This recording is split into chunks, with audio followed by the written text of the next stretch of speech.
Nsaba muntagingireko ku Comrade Lumbuye wano yampiseeko mugundi emu nina gye ngisanze eyo gye bansharingidde nangamba ababbi ba Museveni bazze mu Uganda n'Anita Amongo baagala kumuggyako sanction. Banange my people, relax. Everything is in control. Chidamu. Everything is in control. Buli kimu kiri mu control. Ebintu bitambula nga twabibala. Najja ne mbagamba nti luno olutalo lwe tulimu. Kwe mugenda otegeera nti omusajja ono tumukubye mu stage 1 eya foreign policy. 1 agenda kudduka mu policies zino. Naye ate okudduka mu policies zino okutebenkera mu policies zabeera agenzeemu. Waliwo consequences, dire consequences zalina okusasulira. Okitegeera okugenda mu policy. Bannange Museveni tumukubye nkiddamu Museveni tumukubye. Ne tumujja mu American foreign policy ne UK foreign policy. Ayagala kudduka mu Russia and Chinese foreign policy gyagala okuyingira mu gye bayita communism oba gye bayita centered democracy gyagala fetulani ekintu kye bayita liberal democracy.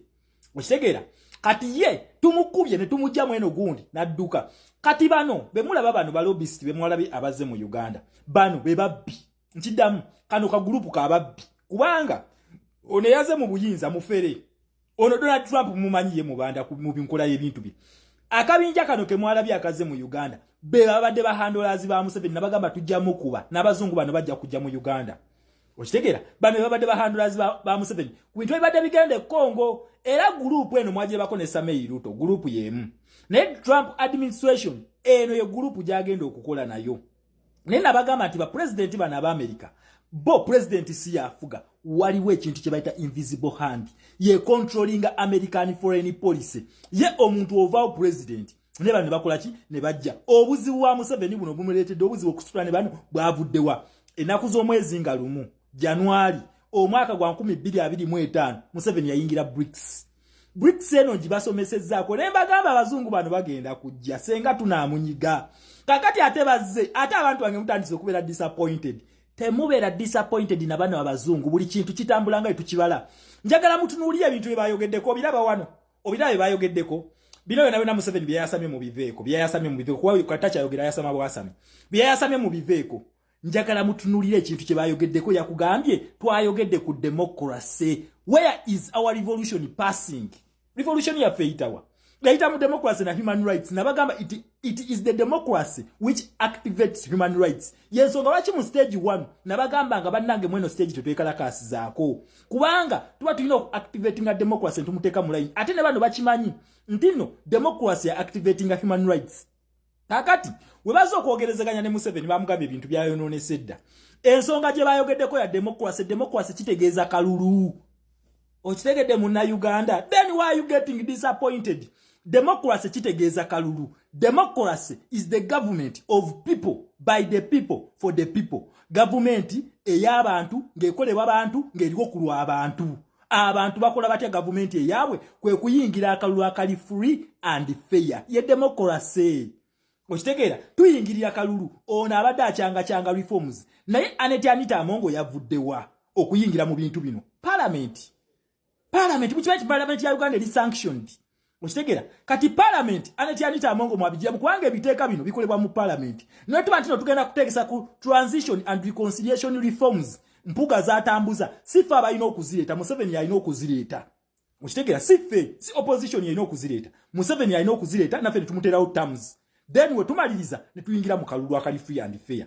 I democracy nena bagamba House of Lords eya Bungereza yo yagamba sebo akalulu Uganda tulino giyambako okufuna akalulu akali free and fair. Ebintu bya Uganda ne Commonwealth States zonna gye bigwera mu House of Lords. Okitegeera ne bano balobist bana ababbi bano bebadde bahandolazi bani ba Museveni ebbanga lyonna lyatusirwaliddeko nga bano bahandolazi.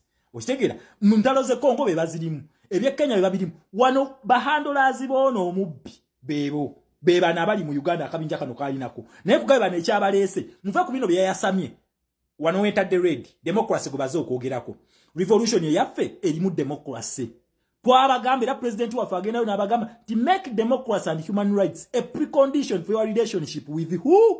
With Museveni. We are scoring the ball inside. Then why are you getting disappointed?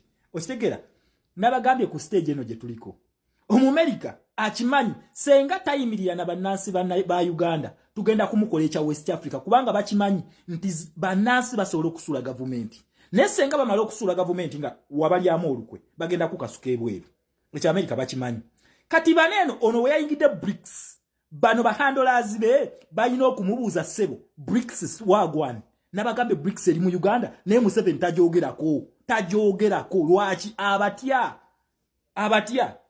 Ukitegera ekintu kino ate nembagamba tulina stage tugenda okutuukako nga Museveni ali ku lose situation nga wanakkirizo sigala mu gundi mu police y'Amerika bano tumukuba akalulu n'avaako kuba talina numbers tazirina senga alemerako tugenda ku activating ekintu kye bayita human rights fe bannansi tugenda ku activating ne always oku activating human rights olina okubeera n'ekisparkinze kyekyakuleetedde okwekalakasa tove ino wekalakasa Okitegera yensonga lwaki mu stage 1 mbadde mbagamba kino stage sigwe tulina okwekalakasiza twekalakasiza wano wetulaga nabo ate saawa eno fesifa beetaaga Abamerika no we don't need them they need us Abamerika be batwetaaga siffe nga mukyamu West Africa tikati France yeetaaga bannansi ba West Africa ne bannansi bagamba enough is enough Amerika kati kweno stage tetubeetaaga kati bo balina okukola kyonna kye basobola okulaba nti eno papeti yabwe gye bakuyetinga mu Uganda gye bayita Museveni tibuhabulwa eyasanyalala side emu etuviira mu ntebe egenda kikola etya democratic avenues nti zirina okukola tezibeera blocked kubanga senga anaazi blockinga obusungu obuli mu Uganda awo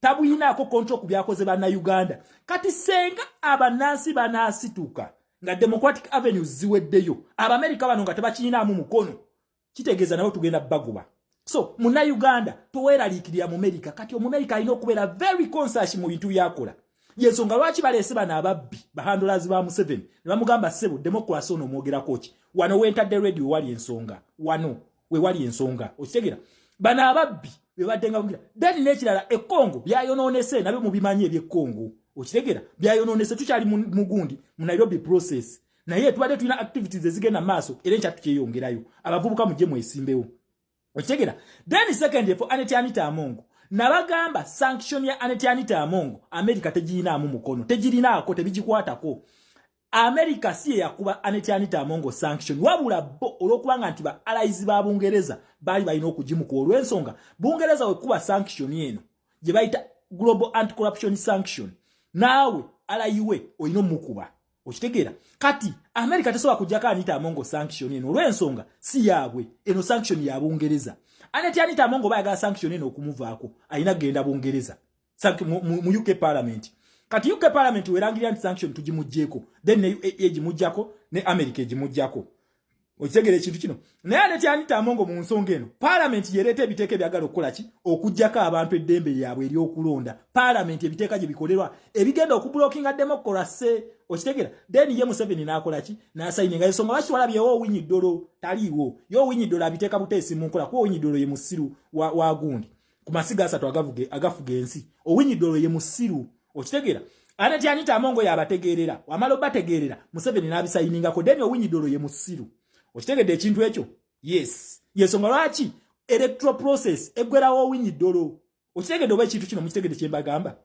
nti electoral process eggwerawa Owiny Dollo omusiru ye agamba nti no akalulu tebakabbye kuba ye musiru okitegera kati awo process eyo gye ggwera naye baneeno okujja beetaaga bano ababiri omu etteeka gye litandika era mpuga yakugambako nti reforms ezange Anita Amongo akyazisibidde ki ekikookolo lwaki azisibidde ekikookolo poliisi si yaffe ya America naye atagisingako se ye Mungereza okategedde so my people them don't worry we are getting there to the final stage of our revolution nabagamba bano balina okujja begatte mu kalulu kaffe era we munaabalaba nga bazze mumanye nti eno embwa tugimaliriza nabagamba eno embuzi egenda kuddukamu eno police nga tugikubye egende mu police endala Museveni ali mu BRICS is a financial oba a commercial interest police ya mu China na mu Russia ayagala kudduka mu America's global interest eyo mu America ayagala kudduka mu Commonwealth Charter colonialism charter eya Bungereza adduke agende mu ya China ne ya Russia enembwa tugikubye kati yeyavula bano bagibuuza wagwani feba control abo sebo wagenzo otya mu BRICS nga totugambye tuddeyo mu democracy nga bwakola oshegera mu Uganda just get ready for stage 2 Kweno stage toyetaga America babagala baje batebagala babireke tugenda kalonda tugenda kanonya tugenda kawangula kwera